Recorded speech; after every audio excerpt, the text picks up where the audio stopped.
Hayo Os, hujung-hujung minggu ni kalau buat cucu bilis rangup, buat menu minum petang makan dengan keluarga memang sedap. Menu paling mudah dan senang nak buat. Jomlah kita buat.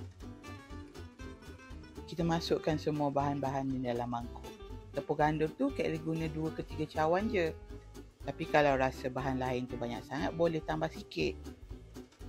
Carrot tu pun sebatang sebab Kak Eli guna yang kecil je. Tak adalah besar sangat.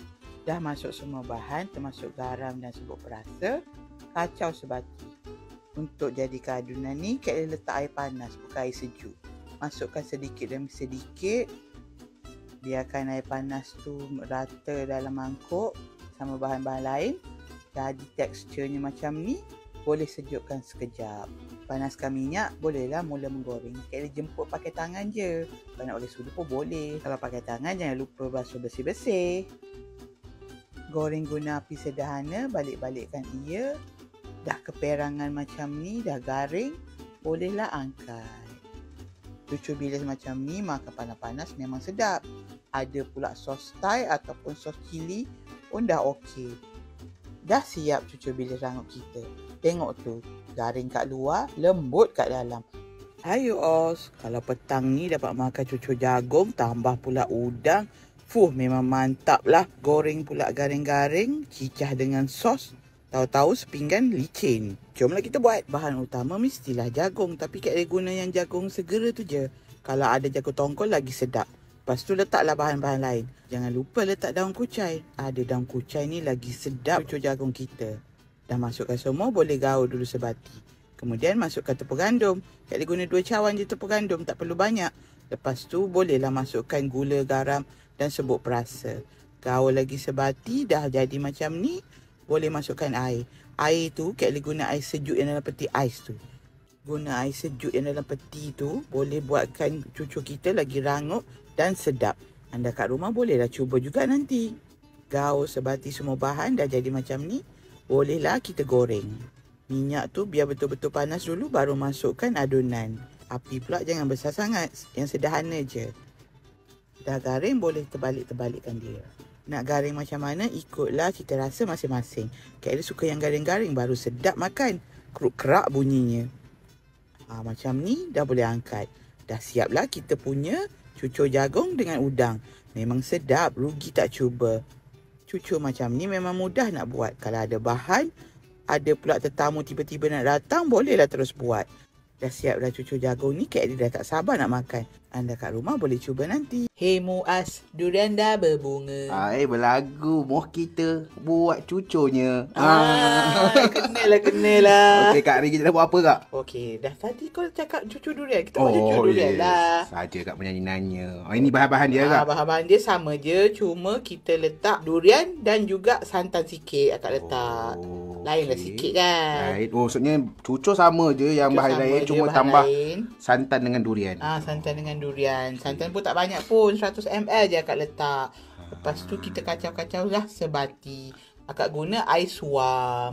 Air suam Make sure korang air suam, bukan air sejuk Betul. So kacau dia sampai jadi tekstur macam ni Betul. Tambah air sikit-sikit sampai dia jadi tekstur macam ni, barulah kita boleh goreng. Wow, goreng dia lama ke, Kak? Ke macam Goreng biasa tak, je? Goreng macam biasa je, tak lama. Api pun jangan kuat sangat, nanti dia cepat hangit. Dia akak pakai tangan macam zaman-zaman dulu Tip nak pakai tangan macam ni kan, jemput pakai tangan lah. Baru lagi sedap. Betul. Kena basuh tangan, lepas tu barulah jemput-jemput. Make sure tangan tu basuh. Basah. Setiap kali nak tu, basuh lagi.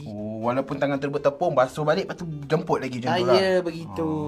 Cantik kejadian dia. Cantik macam durian dah pula Siap ada bertanduk-tanduk. Bertanduk-tanduk pula. Wow. Dah macam ni, kita boleh angkat. Nanti kan hangit pula. Betul, hangit kan tak rasa durian tu. Kan, buat minum petang ni memang sedap ni. Ada pula air kopi panas. Memang sur dengan teh panas. Kau kalau durian, kau suka durian apa? Musang King. Yang ni akak pakai durian kampung je. Kak Elin, ni ada roti nak expired lah. Apa boleh bikin? Nak buat apa kita buat cucur roti belauk lah. Cucur roti belauk? Ini bahan-bahan dia. Roti nak expired tu boleh buat macam ni. Tambahkan semua bahan-bahan ni. dengan lauk sekali. Lauk dia akak letak ayam kisar yang telah digoreng. Kalau nak lagi sedap boleh letak udang. Sedap ni kalau letak udang. Daging boleh daging? Daging pun boleh juga, suka tikau lah. Okey. Lepas tu kita kena buat apa, Kak? Jangan lupa letak tepung gandum. Akak letak juga tepung beras. Air kenalah secukupnya. Sampai dah jadi tekstur macam ni, bolehlah kita goreng. Lama Kak goreng dia ni? Goreng macam biasalah, macam kau buat cucur benda lain tu. Lekat-lekat juga tapi... dah garing macam ni, bolehlah balik-balikkan dan angkat. Melekat tu biasalah, Muaz. Nama pun cucur kan. Ni kalau makan petang-petang sambil minum kopi ni sedap ni, Kak. Jangan lupa buat. Ingat makan, ingat rasa. Tahu, buat tahu. Hai Os, selalu buat cokodok pisang letak pisang semata. Hari ni Kak Elin nak cuba buat version yang letak kelapa parut. Sedap rupanya, rugi kalau tak cuba buat. Okey, bahan utama dia mestilah pisang. Ni Kak Elin guna pisang berangai. Kalau ada yang dah lebu-lebu tu lagi sedap rasanya. Masukkan bahan-bahan lain dan juga kelapa parut. Kak Elin guna setengah cawan kelapa parut. Kemudian masukkan air. Air ni Kak Elin guna air yang sejuk tu tau. Bukan air suhu bilik. Dah kau sebati, dah siap kita punya adunan. Bolehlah kita goreng. Goreng sampai garing atau keperang-perangan, bolehlah angkat. Kak Elin suka yang version gelap sikit, barulah sedap. Dah siap cokodok pisang dengan kelapa parut. Jangan lupa cuba nanti. Bye.